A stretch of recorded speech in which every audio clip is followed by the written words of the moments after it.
Vous pouvez prendre vos Bibles dans 2 Rois 5, 10 à 13, et c'est Sylvain qui va lire pour nous. Okay. Élisée envoie un messager pour lui dire « Va te laver 7 fois dans le fleuve Jourdain, alors tu seras guéri et tu deviendras pur. » Naaman se met en colère. Il part en disant « Je pensais le prophète va sûrement sortir de chez lui. Il se présentera devant moi, il priera le Seigneur son Dieu, il passera sa main sur l'endroit malade et il me guérira de ma lèpre. Est-ce que les fleuves de Damas, l'Abana et le Parpar ne valent pas mieux que toute l'eau d'Israël? Je pouvais bien me laver en Syrie pour devenir pur. » Naaman repart donc, il est très en colère.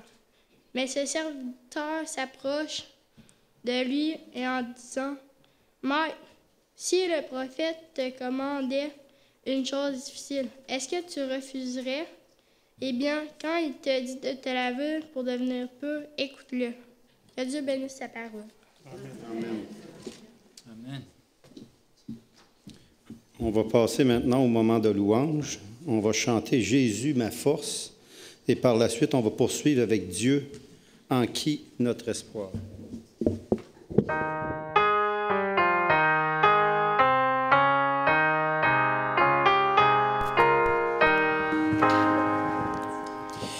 Jésus, la force est mon rocher, mon grand libérateur.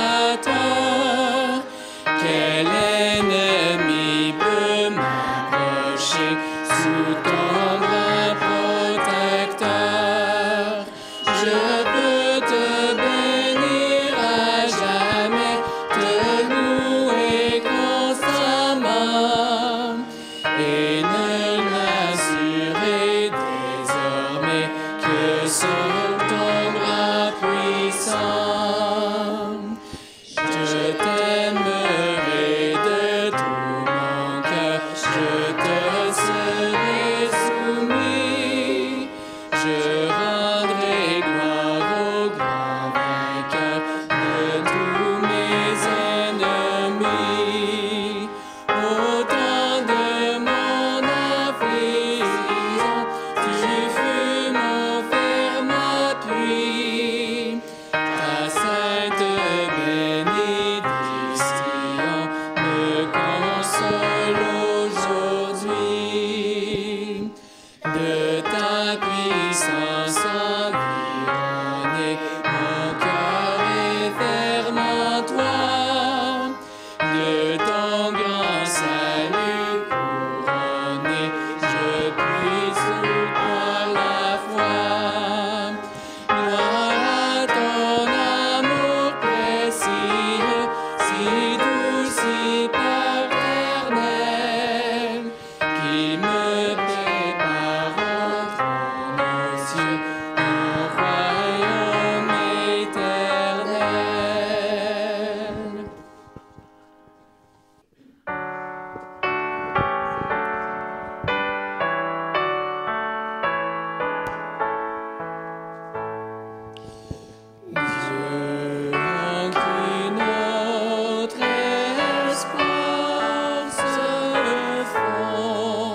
accueillir avec moi notre prédicateur de ce jour, et de la journée même, Daniel Autuburger.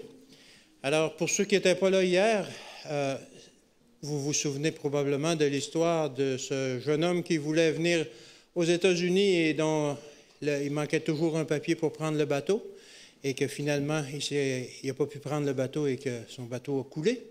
Alors, voici son fils, professeur à Andrew, et qu'il donne à l'occasion des séminaires sur le réveil. Bienvenue. Merci. Merci pour l'introduction. Quand mon père est venu aux États-Unis, il avait, je crois, 19 ans. Il est venu pour une année, mais il n'a jamais retourné pour travailler en Europe. Il était professeur à Andrews pour 60 ans. Il a commencé en 1942, il enseigne encore en 2002. Et il m'a dit qu'il n'a jamais travaillé pendant sa vie. Il s'aimait tant son travail, que c'était vraiment pas le travail. Et alors, j'apprécie cette histoire, ça m'encourage aussi.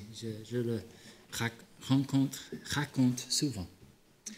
Ben, c'est bien d'être ici avec vous. J'ai beaucoup apprécié l'école de sabbat. J'ai beaucoup aimé les discussions. Et vraiment, si on étudie les histoires de ces rois, on apprendrait beaucoup au sujet du réveil. Ézéchias, Joach, toutes ces personnes, c'est plein d'informations. On va regarder un petit peu à ça cet après-midi. J'espère que vous retournez pour apprendre plus sur le sujet du réveil. J'apprécie aussi beaucoup les cantiques en français. À la maison, pour Rose et moi, on chante toujours les cantiques en français, parce qu'on aime beaucoup les cantiques en français. Et on commence toujours le sabbat avec Repos si doux. Ça, c'est un de mes cantiques favoris dans tous les langues. On le chante toujours le sabbat. Alors, ça me chauffe le cœur d'être ici avec vous. Et moi, j'aime la neige. Ça ne me gêne pas. J'ai dit à les gens que j'espère au ciel, on va avoir la neige. Et les gens en Angleterre m'ont assuré que Dieu peut l'arranger, que je peux avoir la neige chez moi, mais ils peuvent être mon voisin et jamais voir la neige. Alors, tu sais, c'est possible. Moi, je ne veux pas la neige tout le temps, mais tu sais, c'est très joli. Et ça disparaît aussi. Tu sais, en printemps, on est content quand c'est le printemps. Mais c'est bien d'être ici avec vous. Ma femme Rose, Marie, est là devant. Elle ne parle pas beaucoup le français encore, mais elle comprend. Et Dieu nous a donné l'opportunité de faire des séminaires en beaucoup de pays francophones, Nouvelle-Calédonie, Tahiti, Maurice, Réunion, Madagascar. Et ça nous a aidé beaucoup. Et elle veut apprendre le français. Et alors, je suis très content. Mais c'est un moment solennel pour penser des Écritures et je veux prier un moment avant que je commence. Père Céleste, ce matin, j'ai le privilège de te représenter à cette Église. Ça me donne de joie de me réunir avec ces membres-là. J'espère qu'un jour, on va tous être les voisins au ciel, où on va pouvoir partager les histoires, comment tu nous as dirigés, comment tu nous as gardés, comment tu nous as guéris des maladies et nous as aidés avec des problèmes. Je crois que le ciel va être quelque chose de merveilleux de cet égard. Mais maintenant, on est sur la terre, alors on a besoin de ton aide. Tu connais bien nos péchés, tu connais bien nos faiblesses, et je te demande qu'à ce moment, tu nous couvres avec le sang et la robe de justice de Jésus.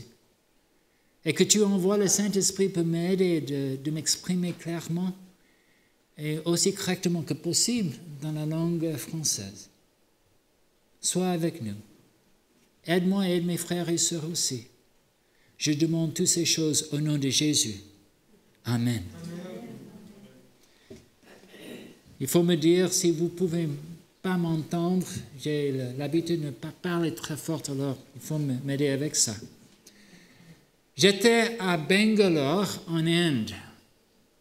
De temps en temps, Dieu me laisse voyager avec lui. C'est Dieu qui travaille toujours et des fois, il nous laisse aller avec lui. Et quand je prie pour son succès, pas pour la mienne. Tu sais, comme la vie de chrétienne, on doit diminuer que Dieu peut devenir plus grand dans les dans les cerveaux, dans les pensées des autres personnes. Mais j'étais à Bangalore à cette époque. J'étais là pour faire les réunions à un hôpital de Spencer Road, un hôpital français, un adventiste là-bas. Là, je devais prendre le repas de midi avec un des employés de l'hôpital, mais la personne ne venait pas. Alors, 1 heure et demie de retard, quelqu'un est venu et dit « Dan, je vais te prendre pour manger ». Alors, ils m'ont amené à un restaurant chinois. On a passé des beaux moments ensemble, on parlait de sa vie avant en Angleterre, on ne regardait pas le monde, enfin, on a parti de ce restaurant et j'ai retourné pour parler avec les autres personnes là. Et je voulais ce jour-là prendre contact avec une fille par le nom de Sima. Elle était une jeune hindoue que j'avais fait la connaissance une année avant. Quand j'étais là, le pasteur annonçait à tout le monde, Dan va être à l'église à 6 heures le matin, et si vous avez les problèmes, si vous avez les besoins, il veut bien prier avec vous. Il ne m'avait pas demandé en avance, mais j'étais bien content d'être là à 6 heures tous les matins. Et je me rappelle qu'un jeune adventiste a amené avec eux une fille qui était hindoue de 16 ans. Elle m'a expliqué que cette jeune fille avait des problèmes à l'école. Elle n'avait pas de succès avec ses études. Et alors, elle essayait d'éviter de voir les autres personnes. Elle voulait toujours rester dans sa chambre, jour après jour. Elle avait des énormes difficultés avec ses études. Et ils m'ont demandé, est-ce que tu pries pour elle? Il faut dire qu'au commencement, je n'étais pas sûr, parce qu'elle était hindoue, elle n'était pas croyante dans le Dieu vivant, mais j'ai pensé, si Dieu l'a donné le désir de venir, que je prie avec elle, je dois prier avec elle. Alors, j'ai bien prié avec elle. Elle a retourné le soir-là. Elle m'a dit, tu sais, pendant que tu as prié pour moi, j'ai senti que quelque chose a changé. Elle est venue à toutes les réunions les soirs. Je ne crois pas qu'elle a beaucoup compris parce qu'elle était hindoue et leur connaissance de Dieu, comme ils voient Dieu, c'est complètement différent que nous. Mais quand même, elle était là. Et après que j'ai parti, elle commençait de m'écrire par Facebook les emails pour dire, tu sais, je vais avoir un examen, s'il vous plaît, prie pour moi. Alors, j'ai prié pour elle et j'ai demandé aux jeunes en Inde que je connaissais, s'il vous plaît, prie pour cette jeune fille hindoue. Et elle m'écrivait, elle me disait, tu sais, j'ai réussi, j'ai passé cet examen. Et Dieu lui aidait beaucoup.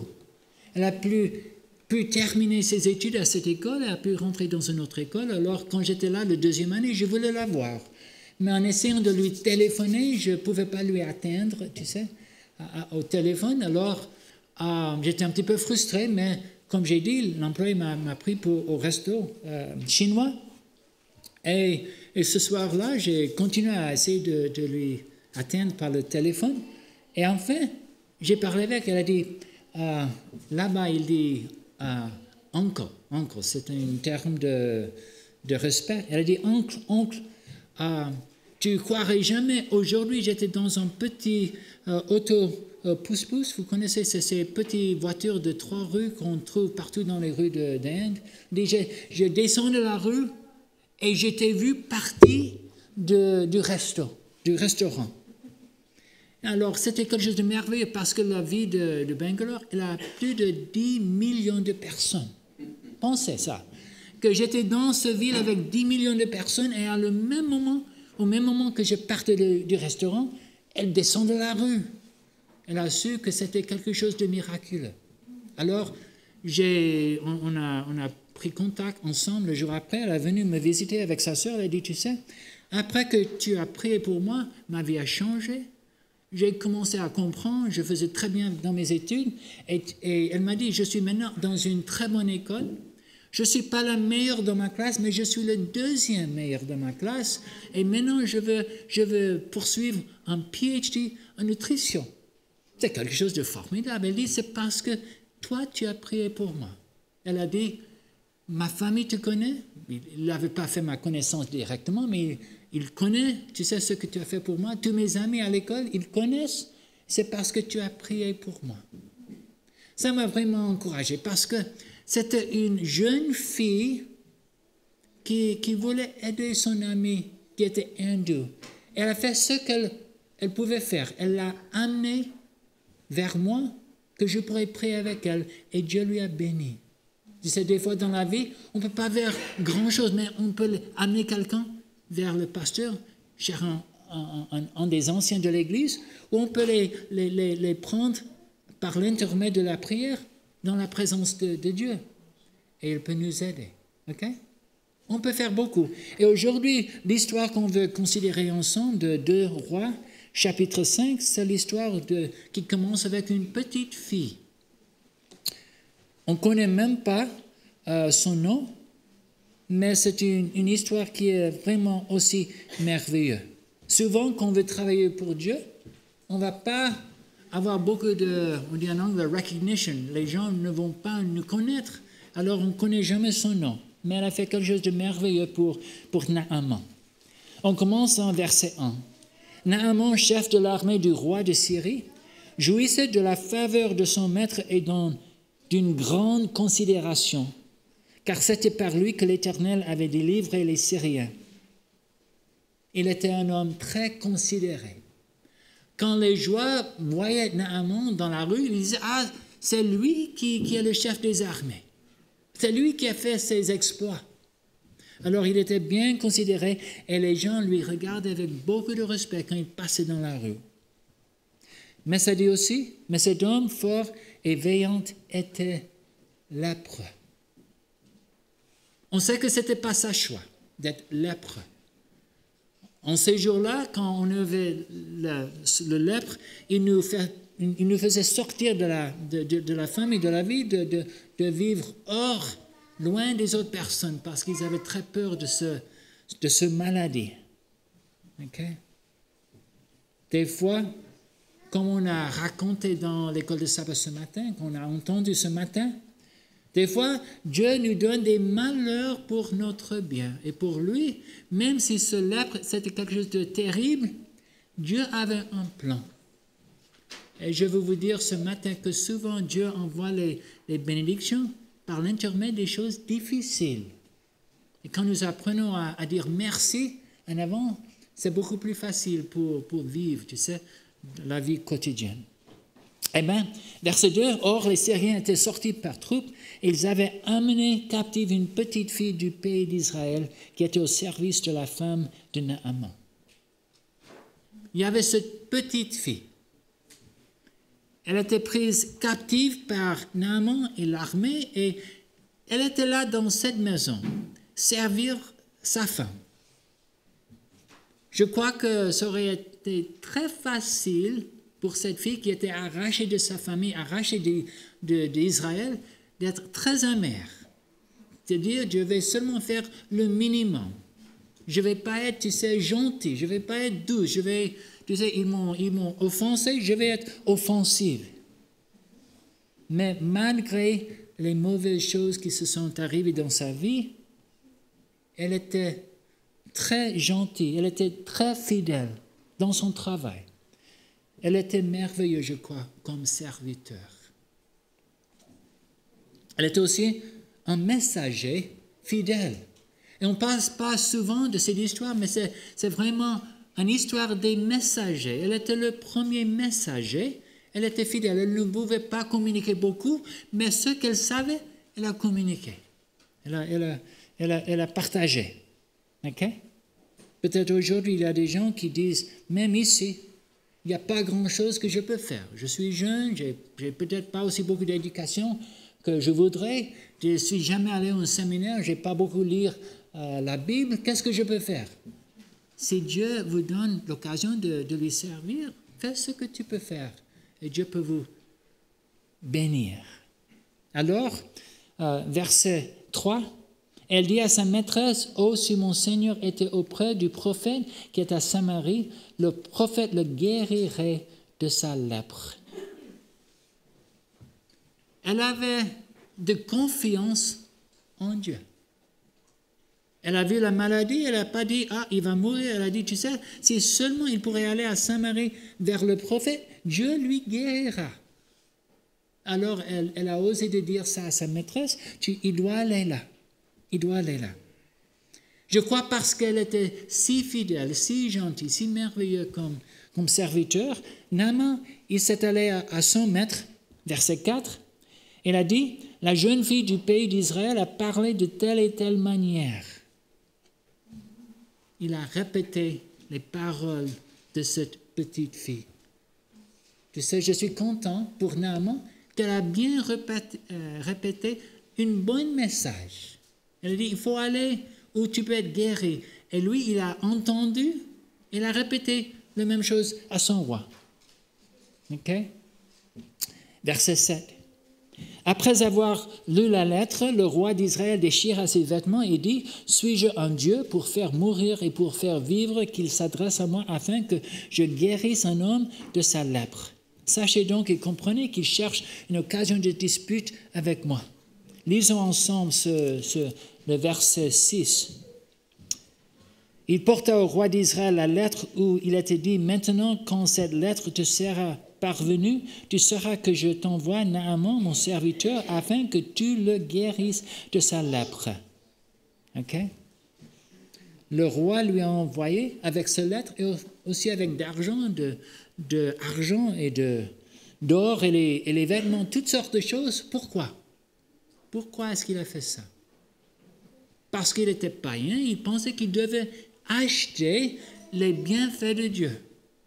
Et encore aujourd'hui, il y a des gens, quand ils pensent au réveil, quand ils pensent des besoins, ils disent, qu'est-ce que je peux faire? Parce que je dois faire quelque chose. Je dois, tu sais, il y a des églises où on brûle les bougies, où on a un petit temple, tu sais, hors de la maison, tu sais, si on est hindou ou bouddhiste, quelque chose comme ça. Mais nous servons le Dieu créateur et on n'a pas besoin de payer quelque chose pour avoir ses bienfaits. Mais il veut qu'on lui demande. Alors, il s'est allé, tu sais, avec ce lettre, et le roi d'Israël, il a déchiré ses vêtements, comme on a entendu ce matin. Okay? Le roi a déchiré ses vêtements, mais pas pour une bonne raison. Cette fois-ci, ce n'était pas pour une bonne raison. C'était pour lui, il avait peur. Il avait peur de l'homme au lieu d'être peur de Dieu. Il pense que le roi voulait se battre avec lui, il voulait faire des problèmes. Alors, il était très, très peur là. Regardez maintenant verset 8. Lorsque Élisée, homme de Dieu, apprit que le roi d'Israël avait déchiré ses vêtements, il envoya dire au roi, « Pourquoi as-tu déchiré tes vêtements? Laisse-le venir à moi. Il saura qu'il y a un prophète en Israël. » Heureusement, Samuel a entendu, non pas Samuel, oui Samuel, Élisée, excuse. Tu sais, il faut que je fasse beaucoup de choses quand je parle. Je traduis et je pense au même moment. Mais Élisée a pensé, tu sais, il a entendu, il a dit, viens, fais-le venir chez moi, laissez-le venir à moi, et il saura qu'il y a un prophète en Israël. Alors, Naaman, il est venu avec tous les gens, on lit ça en verset 9, Naaman vint avec ses chevaux et son char, il s'arrêta à la porte de la maison d'Élisée. Je peux facilement imaginer Naaman venir à la maison d'Élisée, habillé dans les vêtements d'un général, monté dans un char qui était en accord avec sa position, flanqué par des soldats sur leurs chevaux. Naaman a fait une très forte impression sur tous ceux qui auraient été là ce jour-là. Ce n'était pas tous les jours qu'un général de Syrie venait à ce petit village, cette ville. Alors, je crois que tout le monde parlait et disait, regarde là. Alors, il arrive. Et je crois que pour Naaman, il était, tu sais, ils étaient bien habitués à avoir beaucoup de respect de personnel. Il était bien habillé, il était bien fier. Et il avait certaines pensées, expectations de ce que Élisée allait faire. Alors, Élisée a dit par un messager, verset 10, « Va et lave-toi 7 fois dans le Jourdain, ta chair deviendra saine et tu seras pur. » Chapitre 5, verset 10. « Va et lave-toi 7 fois dans le Jourdain, ta chair deviendra saine et tu seras pur. » Ce n'était pas un message compliqué. Ce n'était pas long comme message, mais il l'a envoyé par un messager. Et regarde comme Naaman s'est réagi à ce message. Verset 11. Naaman fut irrité. Il s'en alla en disant, « Voici, je me disais, il sortira vers moi, il se présentera lui-même, il invoquera le nom de l'Éternel, son Dieu, il agitera sa main sur la place et guérira le lépreux. » Il était irrité. 3 choses qu'il avait entendues. Regardez. Premièrement, il n'était pas content parce qu'il avait envoyé un messager. Deuxièmement, il n'aimait pas le message. Mais regardez ce verset de nouveau.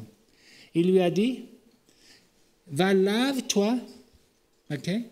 Va lave-toi et tu vas être pur. Lave-toi 7 fois. Mais qu'est-ce qu'il a dit? Regardons de nouveau. Voici, je me disais, il sortira vers moi. Il se présentera lui-même. Il était irrité parce que Élisée n'a pas venu lui-même. Il a aussi dit, il invoquera le nom de l'Éternel, son Dieu. Il agitera sa main sur la place et guérira le lépreux. Il voulait quelque chose facile pour se guérir. Il n'était pas content avec l'instruction qu'il devait aller aux rivières de Jordan. OK? Eh bien, il ne voulait pas, tu sais, faire toutes ces choses que Élisée disait. Alors, il répond. Il s'en alla, disant, voici, je me disais, il sortira vers moi, il se présentera lui-même. Verset 12, les fleuves de Damas et l'Abana et le Parpar ne valent-ils pas mieux que toutes les eaux d'Israël? Non, ne pourrais-je pas m'y laver et devenir pur? Et il s'en retourna et partait avec fureur. Pourquoi est-ce qu'il était fâché? Premièrement, il était fâché parce que Élisée s'est envoyé un messager. Deuxièmement, il était fâché parce qu'il n'aimait pas le message. OK? Et troisièmement, il n'avait pas, tu sais, la confiance en ce que Samuel avait dit. Je ne crois pas beaucoup au moins. Il faut que je vous demande, mes frères et sœurs, ce matin, quand Dieu envoie un message, est-ce que vous êtes content que Dieu envoie un messager au lieu de parler lui-même? Si on regarde, tu sais, les choses qui se passent dans le monde, il y a beaucoup de gens qui disent, j'ai pas besoin de la Bible, j'ai pas besoin de quelqu'un me dire, Dieu parle avec moi directement. On sait que c'est pas, souvent c'est pas juste, hein? C'est pas le message qui vient de là, c'est toutes sortes de méchanceté et de trucs que le diable essaie de faire. Mais on voit là que Élisée a choisi d'employer un messager. Pourquoi? Pourquoi est-ce que Élisée a choisi d'employer un messager? Plus tard dans l'histoire, quand Élisée retourne, Naaman retourne et il est guéri, c'est Élisée lui-même qui se présente. Pourquoi est-ce que Élisée a choisi d'employer un messager? Parce que ça allait lui faire humble. Tu sais, il était arrogant. Il était le général. Et Élisée, je crois, était dirigé par Dieu d'envoyer un messager parce qu'en acceptant le message du messager au lieu du prophète directement, il devait se rendre humble pour l'accepter. Et mes frères et mes sœurs, je ne crois pas que les gens aujourd'hui sont très contents avec les messagers que Dieu nous envoie. Les gens n'aiment pas la Bible. Aujourd'hui, ils n'aiment pas beaucoup des fois, même les petits livres, tu sais, de Maman que Dieu nous a donnés comme Église. Mais Dieu emploie ces choses pour nous bénir. Alors, il n'était pas content avec l'emploi d'un messager. Deuxièmement, il n'était pas content avec le message non plus. C'était un message bien simple. Il faut aller au Jourdain et là, te plonger dans l'eau 7 fois. Il a dit, tu sais, je ne veux pas aller là. Je crois qu'il pense à des gens, tu sais, à Syrie, qui diraient, on a entendu que tu es plongé dans les rivières du Jourdain, il y a quelque chose de mal avec toi. Pourquoi est-ce que tu as fait ça? Non, je préfère aller en rivière, tu sais, en Syrie. Il a nommé des rivières là. Il ne voulait pas aller.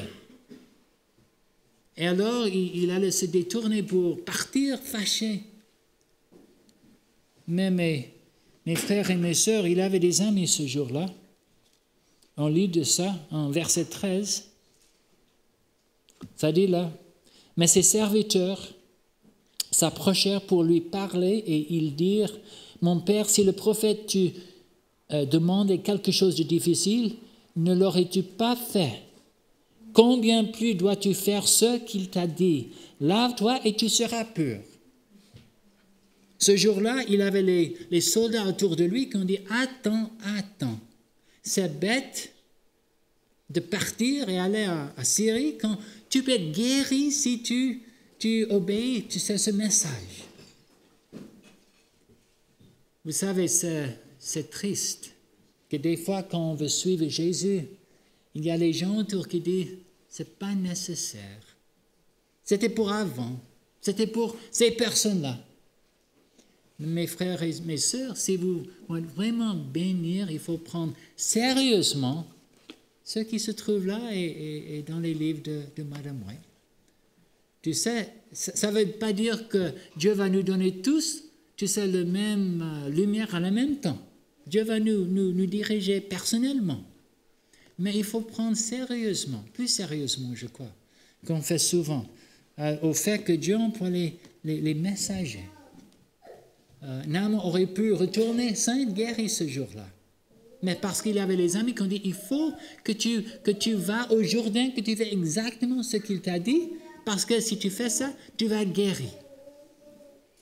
Il était bien sage en suivant les recommandations, les suggestions de ses serviteurs. Alors, il s'est allé. Alors, il descendit, ça dit en verset 14, « Et se plongea 7 fois dans le Jourdain selon la parole de l'homme de Dieu, et sa chair redevint comme la chair d'un jeune enfant. » Regarde ça. Il se descendit alors et se plongea combien de fois? 7 fois. Dans quelle rivière? Dans le Jourdain. Et regarde les mots après, les mots-clés. Selon la parole de l'homme de Dieu. Imaginez avec moi ce qui aurait passé peut-être si le messager a dit, tu sais, tu as besoin d'aller te plonger dans une rivière et tu seras guéri. Est-ce qu'il aurait été guéri ce jour-là? Non, absolument pas. Pensez si le messager aurait dit, tu sais, tu dois te plonger 7 fois dans une rivière. Est-ce qu'il aurait été guéri ce jour-là? Non. S'il a dit à Naaman, tu dois être plongé dans la rivière Jourdain, mais il n'a pas dit de plus, est-ce qu'il aurait été guéri ce jour-là? Non.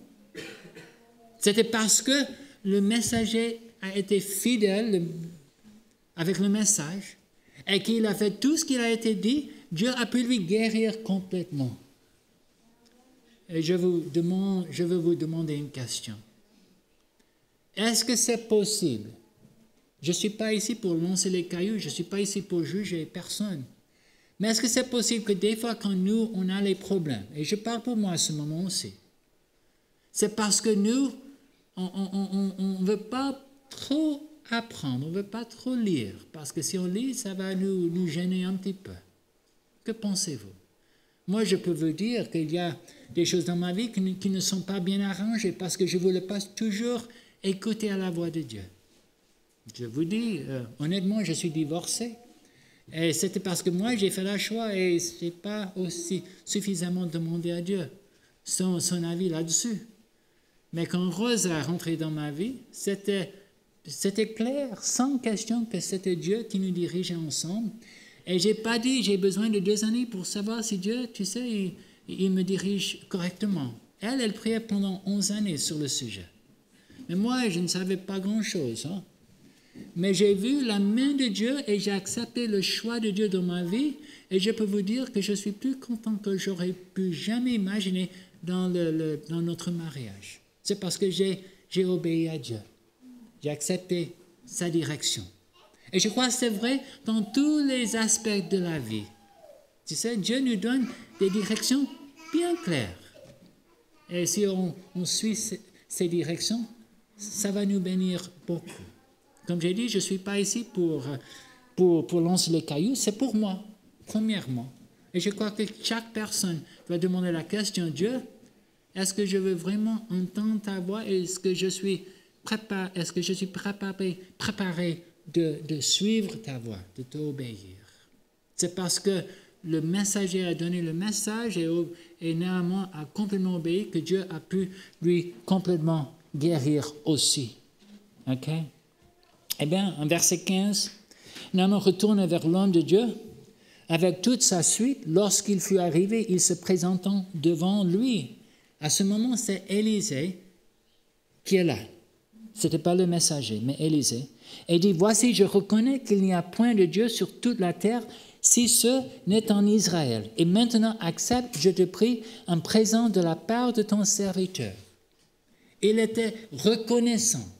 Il voulait dire merci. Alors, il a retourné avec les habits, l'argent et l'or. Et il a dit, maintenant, j'ai pris connaissance qu'il y a vraiment un Dieu créateur, un Dieu en Israël. Il était content qu'il avait obéi. Il était content qu'il s'est plongé dans cette rivière Jourdain parce qu'en obéissant, il a été guéri.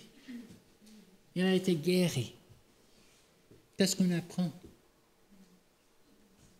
Des fois, même les choses qu'on ne se voit pas d'une manière très positive, quand nous obéissons, quand nous suivons Dieu, on va voir à la fin, c'est quelque chose de merveilleux. Je veux vous encourager. Mais des fois, comme Naaman, on pense au commencement, il faut payer pour ses bienfaits, ou à la fin, il faut payer, mais les cadeaux de Dieu, ils viennent comme cadeaux. Tu ne peux rien payer pour le salut, tu ne peux rien payer pour l'aide de Dieu. Tu peux seulement dire merci et te donner à Dieu d'une plus grande manière. Alors, regarde comment Élisée a répondu. L'Éternel, verset 16, dont je suis le serviteur, est vivant. Je n'accepterai pas. Naaman le pressa d'accepter, mais il refusa. Élisée a dit, je ne peux pas accepter ces dons, ces cadeaux, parce que c'est quelque chose qui vient de Dieu. Alors, qu'est-ce que Naaman dit en verset 17? Il a dit, puisque tu refuses, permets que l'on donne de la terre et ton serviteur une charge de 2 mulets, car ton serviteur ne veut plus offrir à d'autres dieux, ni holocauste, ni sacrifice. Il n'en offrira qu'à l'Éternel. Il a vu qu'il y avait seulement un Dieu. Les autres dieux n'étaient pas vrais. C'était parce qu'il a été guéri. Et pourquoi est-ce qu'il a été guéri? Parce qu'il a obéi. C'est simple. J'aime toujours terminer en essayant de voir Jésus dans ces histoires. On va regarder un moment. Je veux comparer Naaman avec Jésus, si je peux. Ils sont tous les deux venus au Jourdain pour être baptisés. Naaman est venu malade de la lèpre et a fait face à une mort certaine s'il n'a pas été guéri. Il a dû se humilier volontairement, suivre les instructions du prophète de Dieu, se tromper 7 fois pour être guéri. Au début, il a résisté, mais finalement, il a obéi et a trouvé la guérison qu'il souhaitait ce jour-là. Jésus a aussi venu au Jourdain, mais lui, il est venu face à une vie de difficultés, mais il a accepté la direction de son Père. Mais plutôt de faire face à une mort certaine, en lui-même résidait le pouvoir de vivre éternellement. Mais il a choisi la voie menant à une mort certaine. Il ne voulait pas souffrir, mais il a choisi de soumettre à la volonté de son Père, même si ça veut dire la croix du calvaire. Il a déclaré publiquement son obéissance dans le baptême et ainsi accompli toute justice. Naaman était un pécheur, l'autre était le Fils de Dieu. Un était venu dans la gloire de l'homme, l'autre est venu cachant la gloire de Dieu dans les vêtements de l'humanité. L'un est venu alourdi avec le péché et la maladie de sa propre vie. L'autre est venu accabler avec le péché et la maladie des autres dont il a volontairement pris sur lui. L'un est venu et a accepté l'humanité de plonger 7 fois dans une rivière étrangère. L'autre est venu sous la forme de Dieu, fait de lui-même pas de réputation, a pris la forme de serviteur et est venu à la ressemblance des hommes. Et ayant paru comme un homme, il s'est abaissé devenant obéissant à la volonté de son Père. Il est obéissant en devenant baptisé, obéissant au service des autres, obéissant en acceptant la coupe de la volonté de son Père, jusqu'aux morts. L'horreur d'ailleurs, la mort sur la croix du calvaire. L'un, écoutez, un a rentré chez lui, se réjouissait à sa famille, l'autre a enduré la croix et l'obscurité du tombeau, ignorant de la honte et des choses pas certaines pour le futur, pour le bien de la joie qui lui était réservée quand il se joindra à sa famille au ciel.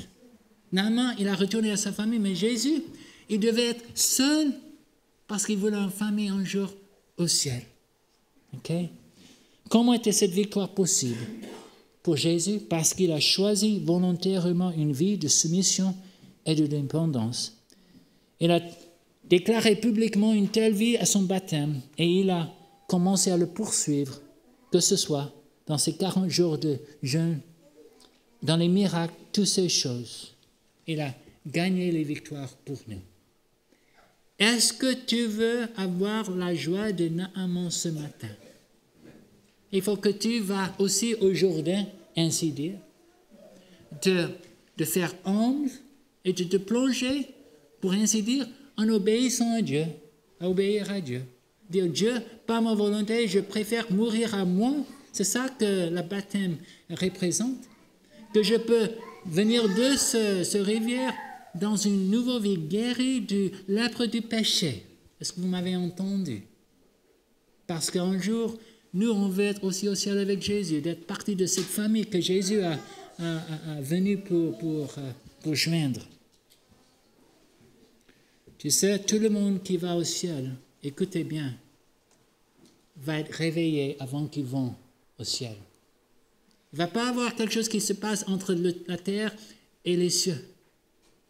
Dieu veut nous renouveler ici. Et si on n'est pas renouvelé ici, on ne va pas être là. Est-ce que vous m'avez entendu? C'est une chose sérieuse. Mais Dieu veut nous aider. Pour Naaman, il a vu le Jourdain, il a dit, l'eau est sale, c'est pas dans mon contrée. Mais il avait les amis qui disaient, vas-y, je veux t'encourager, on veut vous encourager. Il est allé, il a été guéri. Il a été guéri. Peut-être un jour, j'espère, qu'on voit Naaman au ciel. Je veux vous voir au ciel aussi. J'espère que vous me voyez. Comment? Parce que Dieu a commencé de faire ce réveil en moi et en vous. Maintenant. OK? Est-ce qu'il y a des gens qui disent, par la grâce de Dieu, je veux faire la décision de suivre Dieu, de laisser Dieu prendre le contrôle de ma vie, qui pourrait me réveiller, de me renouveler, de me faire tout ce qu'il veut dans ma vie, ici à Saint-Georges. Est-ce qu'il y a des gens qui veulent dire, oui, je veux faire ça? Si oui, levez-vous, s'il vous plaît. Si c'est votre désir. Merci. Merci. Et c'est Jésus qui voit, c'est Jésus qui va vous aider. OK? Père Céleste, je suis reconnaissant pour les frères et sœurs qui se sont mis debout ce matin en entendant l'histoire de Naaman et comment, en obéissant le message du messager, il est allé au Jourdain, il s'est plongé 7 fois, il a été guéri complètement. Personnellement, je ne connais pas les vies et les affaires de mes amis ici, mes frères et mes sœurs, mais tu les connais tous. Il n'y a même pas une chose qui t'échappe. Je sais que j'ai des besoins. Je sais qu'il y a des choses dans ma vie que je ne peux pas changer, mais je suis certain, absolument certain que tu peux les changer, que tu peux les tous renouveler. Et je crois que c'est la même chose pour mes frères et mes sœurs. Je te demande, Père, que tu rentres dans leur vie, que tu les aides, que tu les diriges à leur Jourdain, à se plonger les 7 fois, à se plonger complètement, à obéir complètement. Que tu pourrais faire quelque chose de neuf dans leur vie, quelque chose de neuf dans leur vie de couple, quelque chose de neuf dans leur famille, quelque chose de neuf dans leurs églises. Aide-les à vouloir entendre ta voix. Aide-les à vouloir de t'obéir, parce que quand on veut t'obéir, c'est facile à t'obéir. Merci Seigneur pour ces moments ce matin. Je demande toutes ces choses au nom de Jésus. Amen.